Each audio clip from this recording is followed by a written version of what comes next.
The WWE has tried to bring it back a few times, but this past Saturday had a much different feel than ever before. Like, I love the intro that they had it, having Jesse the Body Ventura on commentary Saturday night, Mark. Like, there were times like that he hit notes, Mark, that really reminded me of 35, 40 years ago. Like, it was pretty special on Saturday. And to your point, Mark, there were times like I felt like a kid again watching that show. Dave, he came on Busted Open Friday with me and Bully. Yep. Just like unexpectedly, not planned, jumped in. We had a good time. I felt like I was 13, 14 years old. And Bully and I, if you watched it, it was hard for us to not look like two children talking to one of their heroes. Superman might as well have flew down and just jumped. I'm talking about the Christopher Reeves version of Superman. Just fly down and just start talking to us.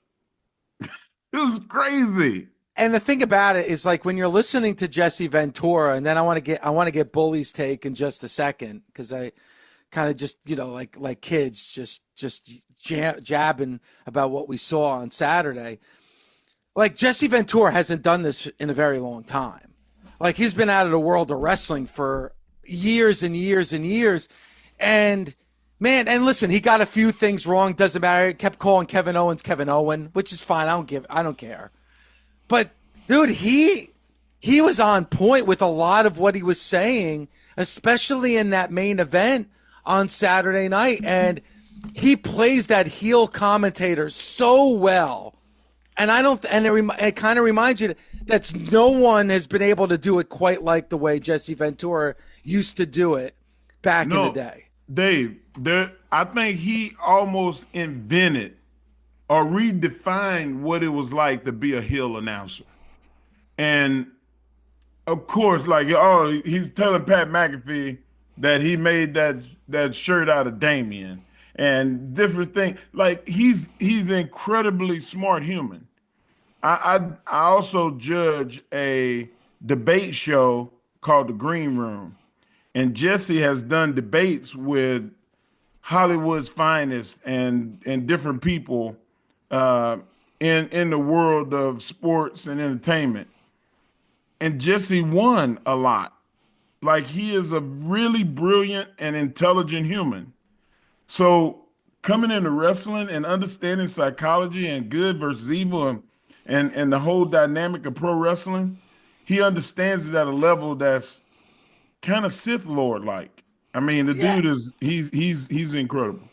And Bully and Mark was just mentioning you and him interviewing him on the Friday show.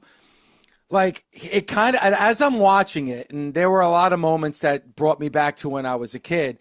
During that main event between Kevin Owens and Cody Rhodes, with Jesse on commentary, it kind of reminded me of the main event at WrestleMania 3 between Andre the Giant and Hulk Hogan, where there were times where Jesse Ventura was like, Hogan's, like, he's calling out Hogan for using certain tactics that, hey, he's supposed to be the good guy here, and look at what Hogan's doing, outside the ring and with the turn. And he was doing that with Cody.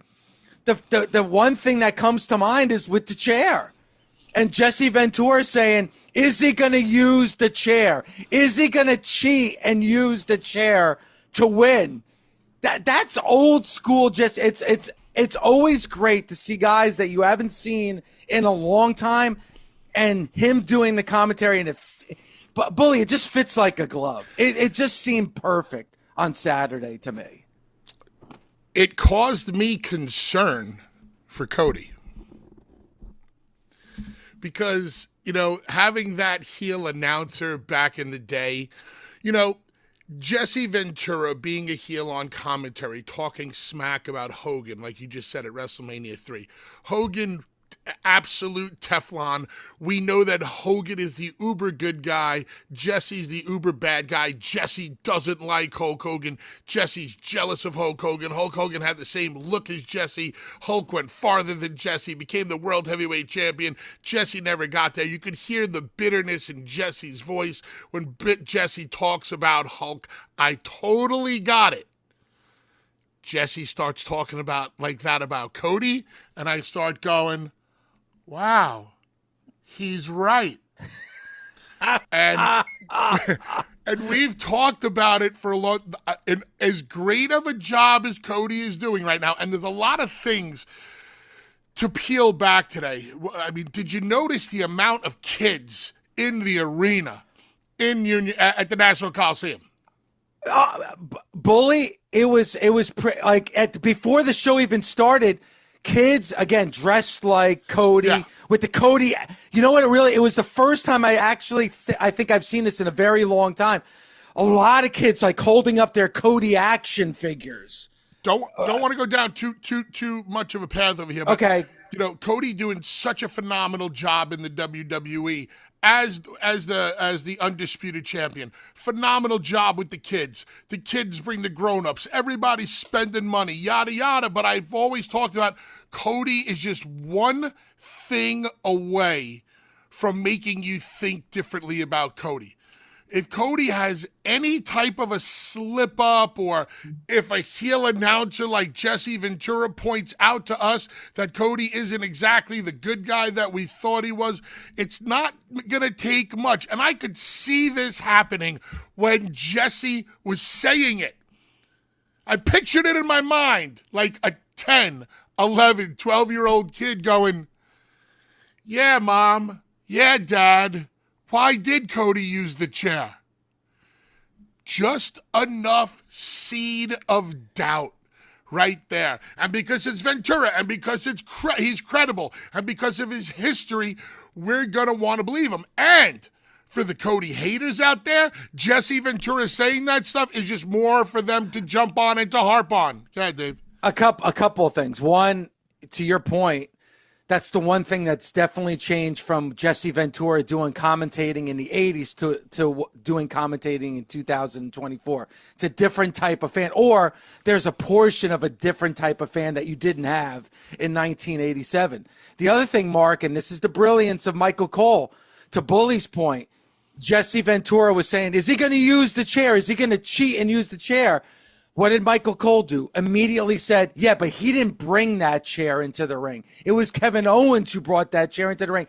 You need that guy that's going to play the other side. Michael Cole did that beautifully on Saturday night. Michael Cole did a beautiful job of saying, no, he didn't bring the chair in. Cody didn't do that. And Dave, like well, you were wait, saying, Mark. It was genius that he went right into the fact that when you paint the picture of somebody being the bad guy, but then somebody else says, but no, he didn't bring the knife to the gunfight. That balances it all out. Very much like Gorilla Monsoon back in the day, by the way. Yeah. I was just going to say, Michael Cole tells us Cody didn't bring the chair in. Cody's the good guy. But then at the end of the day, what happens? He used the chair. He used the chair. So who was right and who was wrong? Ventura was right. Cole was wrong. Yes. I mean, yeah, but I don't know why they thought it was a smart idea to use that chair. Now, I'm going to give them the opportunity to follow it up. They can get one week. Like if Cody were to come out, if Kevin came out and said, you used the chair, and Cody were to say, you brought the chair in the ring, I didn't really mean to use the chair, yada, yada. If they gave me something, okay, they tried to cover it up. But if they never gave me everything, then Cody definitively looked down at that chair and consciously gave Kevin Owens a crossroads on the chair. And my uber white meat baby face like Cody Rhodes should never need a weapon he to beat somebody. He should have kicked the chair out of the way.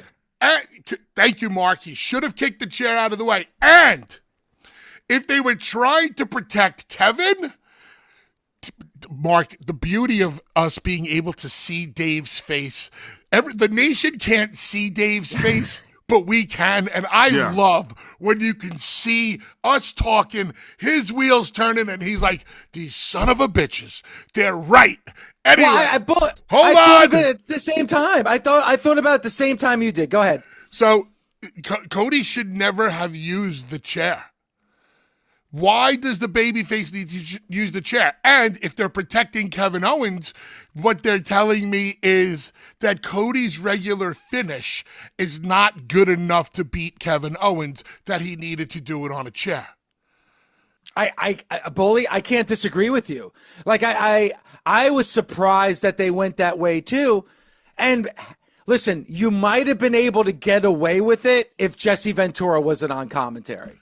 Like Jesse Ventura, and it wasn't like after the fact. He said it before. Like, he threw out the question, is he gonna use the chair? And he used the word cheat, Mark. He specifically used the word cheat.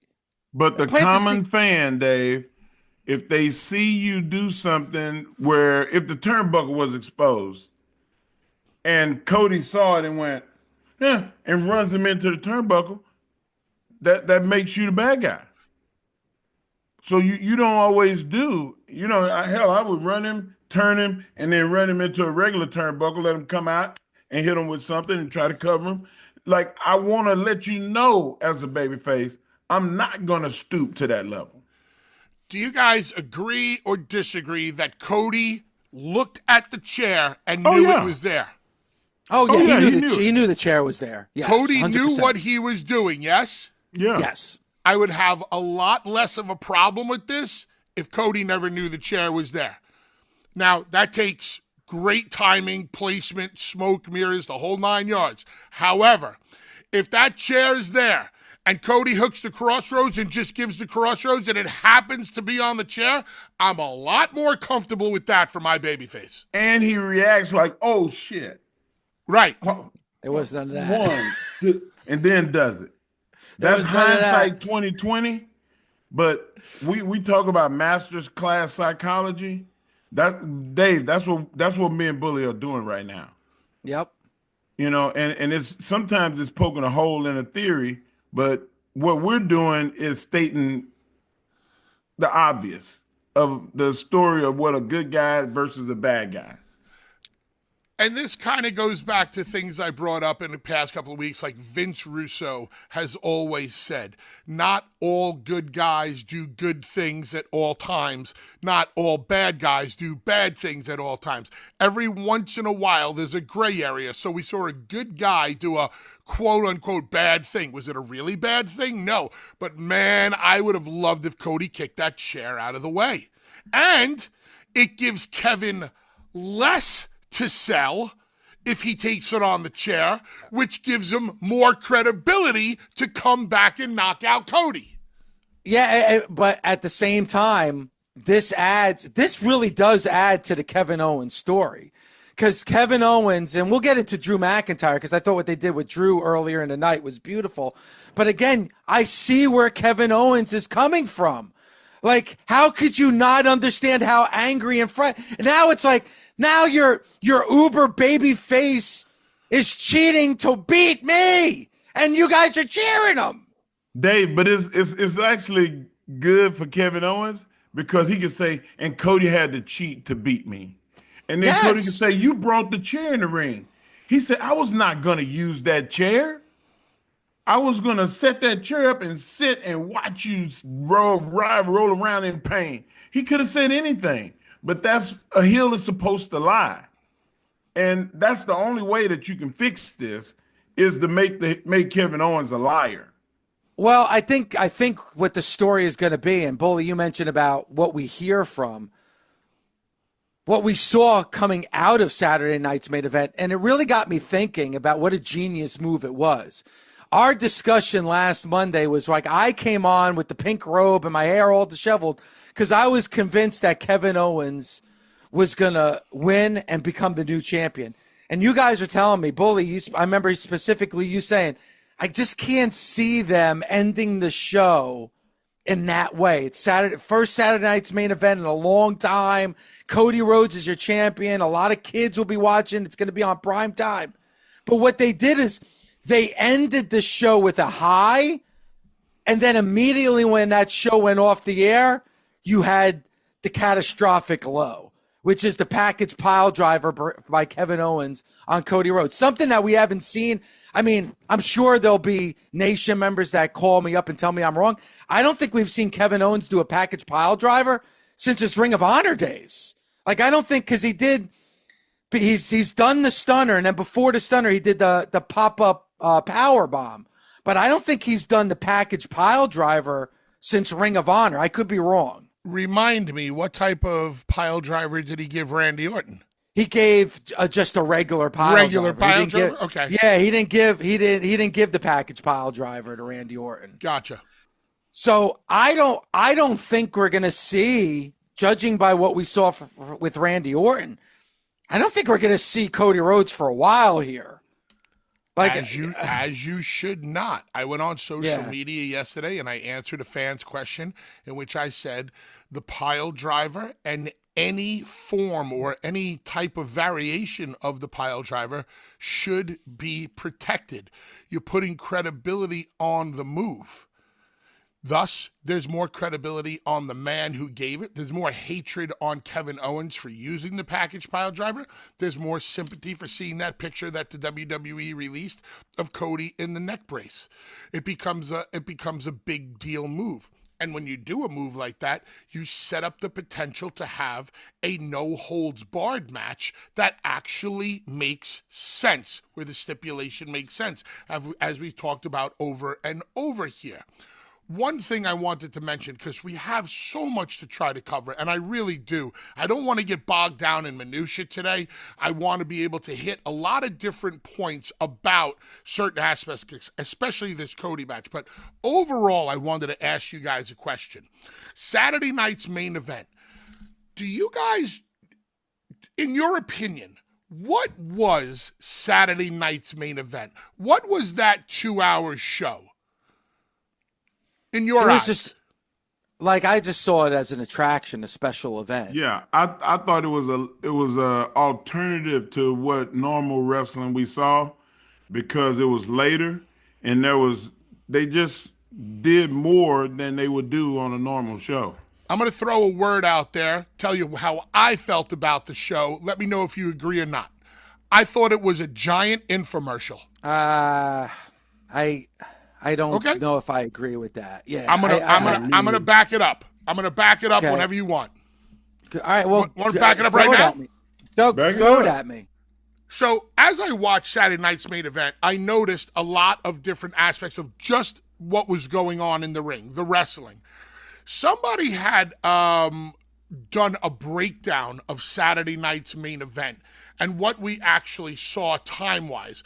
There was this much wrestling, there was this much packages, there were this many ads, there was this many this. 54% of the show was packages, promos, ads, and all that stuff. This show, in my opinion, it catered to the fan just enough. Now, forget about what happened after the show went off the air with the package pile driver and social media. That doesn't count with what I'm talking about with sticking to the show. They gave the fan base just enough. I saw a lot of people talk about how they felt it was a glorified house show or something like that. I disagree. Okay, they gave the fan just enough. They gave the live audience enough. They gave you at home enough. If you're sitting home with your kids, it was a good, friendly show. But I think that show catered to new wrestling fans who had never seen the WWE before. And I think you have to think of that. Bully, I look at it a little bit differently. I look at it, and Mark, the way you started off the show, where you were talking about getting emotional watching that show because it reminded you of being a kid and sitting and watching that with your mom. Like, I think, Bully, they did a great job of trying to cater to everybody. They gave you enough nostalgia for like an old school fan like us to watch that. Like, dude, even the beginning of the show with the introduction with Obsession and hearing Mean Gene Okerlund's voice and all, I was like, dude, I got chills. Yeah. But I think they did a great job of catering to the old school fan, the new school fan, and then maybe people who are watching it for the first time or haven't watched it in a very long time. Because Bully, that made it even more special than other Saturday night's main event. It was on in prime time. It's 8 p.m. Eastern time on NBC. That's prime real estate right there, you know? And I know that network TV is very, very different than it was in 1985, but that's still prime real estate. I thought they did a great job of, whether you're an old school fan, a new fan, or never watched before, I think they did a good job of catering to everybody on Saturday night. Let me try to make an example, Dave, and I think this might help as the way I viewed that show. Remember when Howard was hitting on all cylinders back in the day on terrestrial radio? Yes. Okay, so he was what is it called? Syndication? He was on in the whole United States? Yes. If you had the opportunity back then to put Busted Open on in a Howard spot and bring your show to the masses, as the WWE is able to bring their show to the masses via NBC, what type of Busted Open would you be giving the people? It would be a little bit different than what we do on a normal day-to-day basis, because you have to think about, now you're being exposed to a completely different audience. And honestly, I think we kind of do that on a daily basis, guys. If you think about it, Bully, the podcast that we put out is very different than the show that we have on SiriusXM. If you listen to our podcast, it's really when we joke around and we have some fun and there's a little bit of shenanigans, that's not on our podcast. Our podcast is geared towards the hardcore wrestling fan, because that's the podcast audience, is the hardcore wrestling fan. But we also do a 3-hour show on SiriusXM. So there's a chance that people who don't normally listen to a podcast maybe listen. So we make it a little bit broader on our daily show to be able to attract more of a mainstream audience. Right. I think you have to consider that, Bully and Mark, when you're the WWE and you're putting on a show like Saturday Night's Main Event. I would venture to say, though, if we took my scenario and Busted Open was put on in that primetime terrestrial radio spot where it was syndicated and you only had one opportunity, you would be going for the new ear and trying to drag that new ear back to satellite, back to Sirius, as opposed to just doing the regular show where we assume everybody knows who everybody is. We would want to reset on who Dave LaGreca is. Oh, we would want to reset on Mark Henry, Bully Ray, Tommy Dreamer, what is Busted Open. And I believe that's what Saturday night's main event did. I truly believe that they were going after the new wrestling fan, which doesn't shock me, because Vince McMahon back in the day, and he's instilled this in almost everybody, is assume that they're watching for the first time. So will I say there was a happy mixture of everything on Saturday? Yes, but I do, in my eyes, I felt it like it wasn't infomercial. And I'm not using the word infomercial in a negative connotation. Like, here's who we are, this is what we do, this is the product that we offer, here's our characters, yada yada. I didn't see it like that. I looked at it like there was great wrestling that came. Storylines came to an end, and then there were some new storylines that were created. Like I really think with the women's championship now, Intercontinental Championship, like that's brand new now. Chelsea Green is a brand new story. It budded from having a platform of Saturday Night Main Event. Then you had I called the finish to the triple threat. Like on Saturday with Denise, I said, well, Priest and Finn will be involved. Priest will get knocked down. Finn will be in the ring. Gunther will take it on Finn. Not because I wanted to be right, but because the money is in Gunther. And the story was from what we've watched all year long with the I can't think of the name of that Judgment group. Day. The Judgment Day. So, like with the Judgment Day's feud, it furthers along the story of the Judgment Day. So like that's where that's going. It was a good pay-per-view to me. It was a PLE or whatever you want to call them. Like it was really good. And the finish and the beginning, they were equal. Like that's you want to have a lot of stuff sandwiched in between two really good pieces. And I don't see it as being more commercialistic than any other show. I thought that it served the purpose, and a lot of masters got served because the entertainment value of this thing was about like what I said earlier and what I said on Saturday. Like I went and got my wife went and bought me Jiffy Pop, and I popped Jiffy Pop popcorn. Like I remember being 13, 14, and my mom didn't trust me with the stove. So she would do it, and then she handed it to me. And I felt like, oh, shit. My mom wouldn't trust me either. I'm doing something. And all you gotta do is shake it. That's all you gotta do is shake. My mom wouldn't trust me with shaking it. Bro, like she was didn't just trust like, me. She let me do it that one time. Shake it more than twice, you're playing with it. Bro, it's like, oh God, stop it. Like how we just went from the innocence of Jiffy Pop popcorn. Bully, watch this. Boobies. It's fun. It's awesome. No, but it did. But you're both. I think you're both right. I think Bully. I think you're right. It's a great way to present your product to the masses. Where if you've never watched before, you're going to be enticed to continue to watch. And I agree with you, Mark. That show on Saturday could have been a PLE. Like what? That could have been a PLE. Why not? You got a great championship match, which was very newsworthy with what happened afterwards. You got a new champion in Chelsea Green.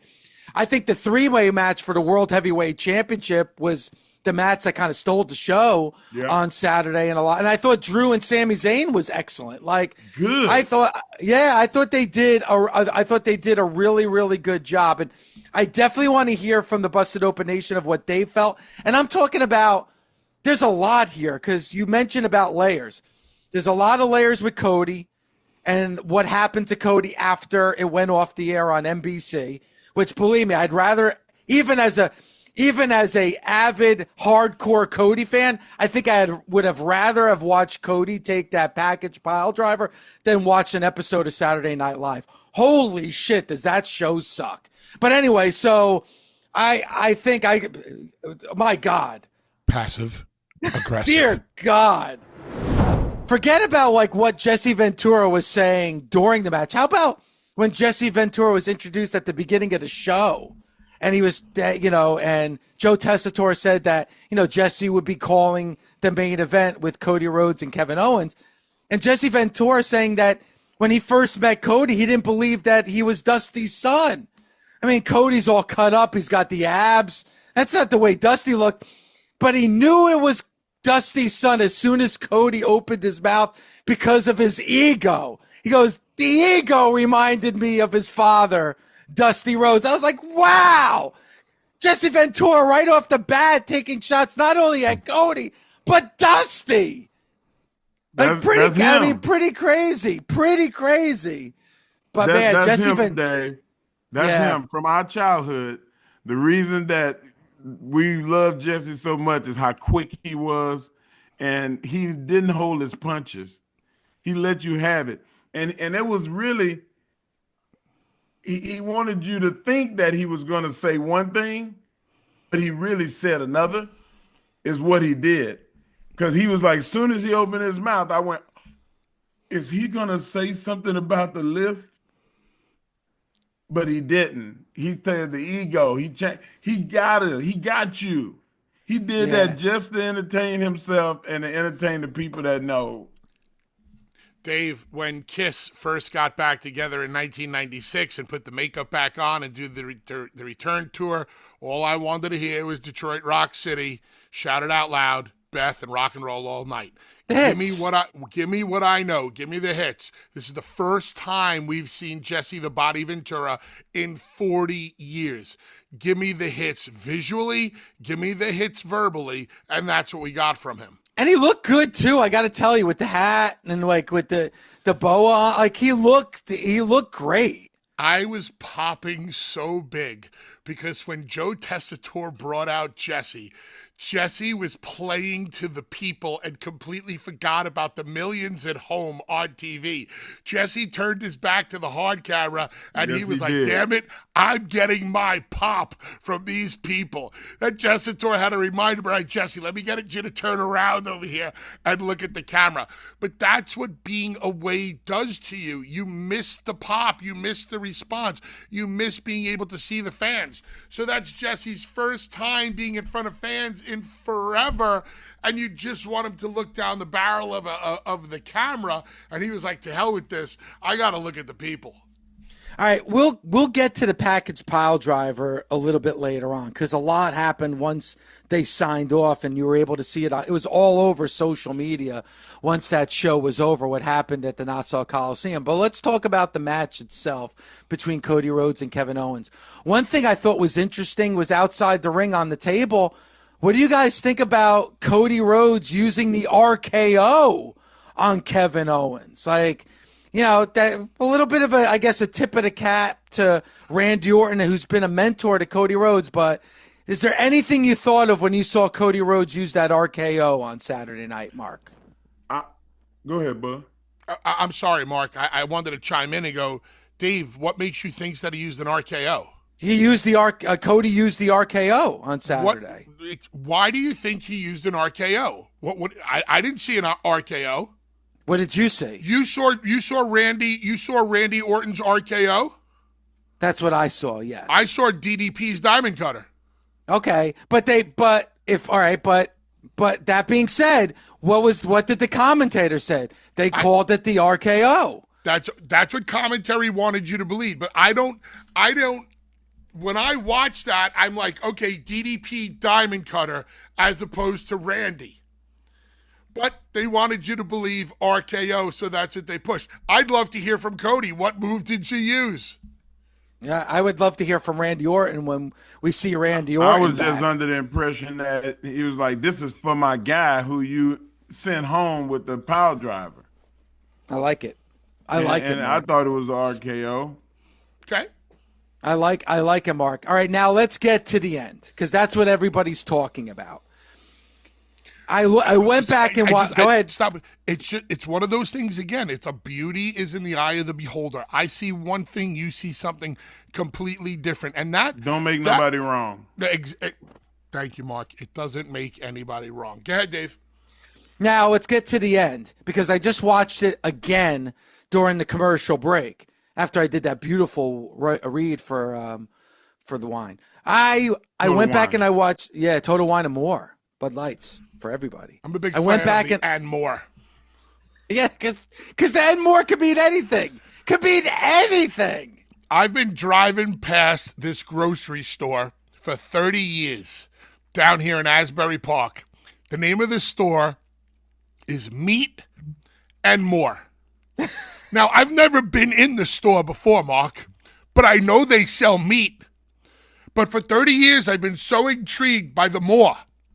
It's like I want to walk in one day and say, can I have some more, please? Yeah, give me some more. That's it. I just want more. I want more. I want more. All right, I'm done. But Total Wine and More, it could be a bag of Doritos. Like, give me a bag of Doritos. That could be the more. It could be chicken feet. Could be anything. Oxtail. All right, let's get back, which was delicious, by the way, Mark. So let's go to the ending of what we saw on Saturday. I went back and watched it during the commercial break. Cody Rhodes definitively stared at that chair before doing the crossroads. So you guys always tell me, the WWE does everything for a reason. Yep. So Jesse Ventura specifically said the chair is there. Is Cody going to use the chair? Is he going to cheat and use the chair? As those words are coming out of Jesse Ventura's mouth, Cody is staring at the chair in the ring, and he does the crossroads on the chair. So, Mark, what are you thinking? Like, they must be doing that for a reason.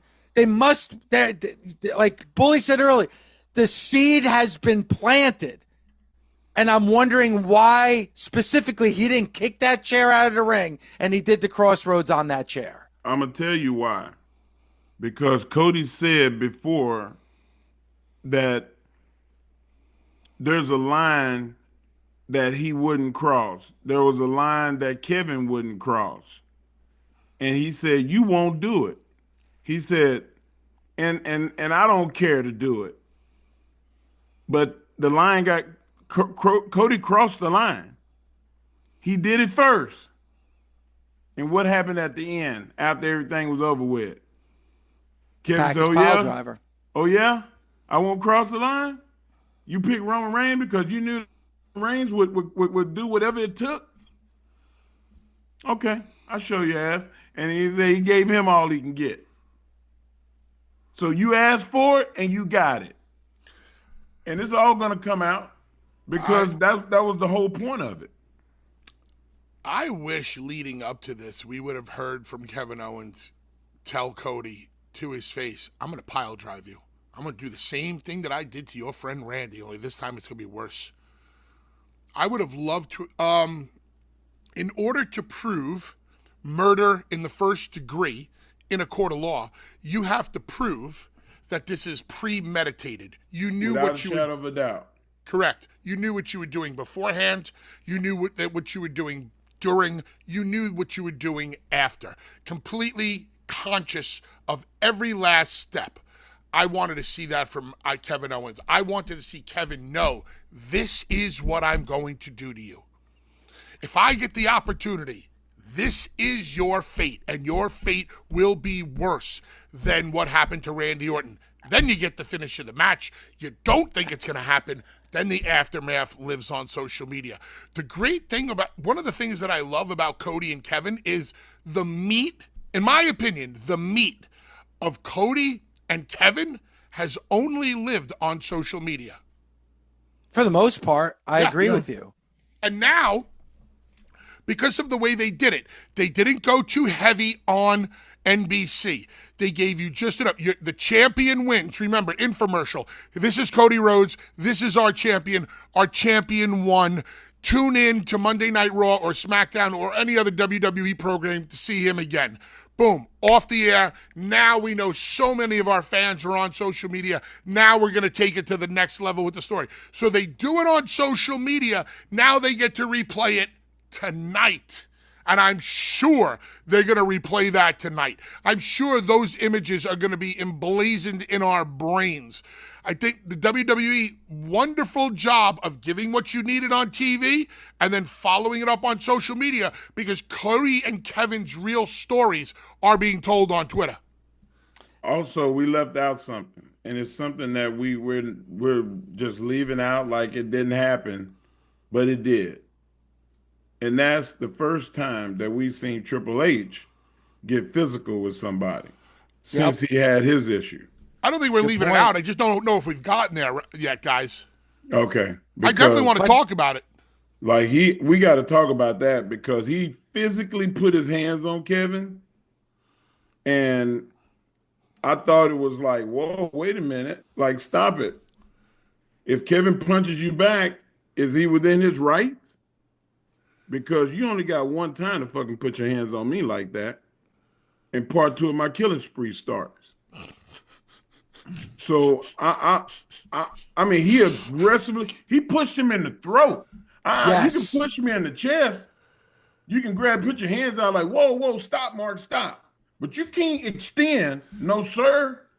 But Mark, that's an act of violence that's just punishable by ass whooping. Now, the minute you see that, though, Mark, the minute you see them touch, you see Hunter, you see them touch, you see the thrust to the throat. What do you immediately think? I'm thinking Hunter is coming back. Ding, ding, ding. Circle gets the square. Johnny, tell him what he's won. You won chicken feet. Anyway, a year's supply of deep boiled chicken feet with a side of greens. That's exactly what I think. But I know Hunter has his medical situation with his heart that he went through. As far as I know, he can't get involved. But when I see that kind of a scuffle Now, calmer heads are going to prevail. Maybe we hear Triple H say, hey, I'm an executive here. I'm not a wrestler anymore. I apologize for raising my hands. Maybe they defuse that bomb. But the minute I see that, I'm like, whoa. Hey, but you want to make Kevin Owens a heel? Say, I accept your apology. Wham! Don't ever put your damn hands on me again. Now we're even. Mark, forget about the wham. Hunter apologizes to Kevin. Kevin bullshit accepts the apology. Boot to the gut. Package pile driver on Triple H. Oh, my goodness gracious. Now we're even. Kevin Owens. Head start itching. Package pile driver on Triple H. Heat. Yes. And nobody has it no more. Everybody want to be liked. And it's not nearly on the level of a Triple H, but I still think Nick Aldis is going to get physically involved in this situation as well, because there's some physicality going on with him too. How cool would it be? Because Nick was trying to turn Drew McIntyre around the other day, and I thought he was a little too handsy. Yeah. What if these two guys have matches or get physical with the guys that we talk about in question? I'm sign me up. I'm gonna watch. I'm gonna pay money to watch it too. One quick point before we go to break. One of the things that I really like about WWE storytelling right now is it's not cookie cutter. You think they're going down a road with these two guys, and then all of a sudden, they veer off and somebody else gets involved, and you're like, wait a minute, I thought it was just him and him. It's not like it was back in the day where it's these two guys and then these two girls. Everything is intertwining, and I love it.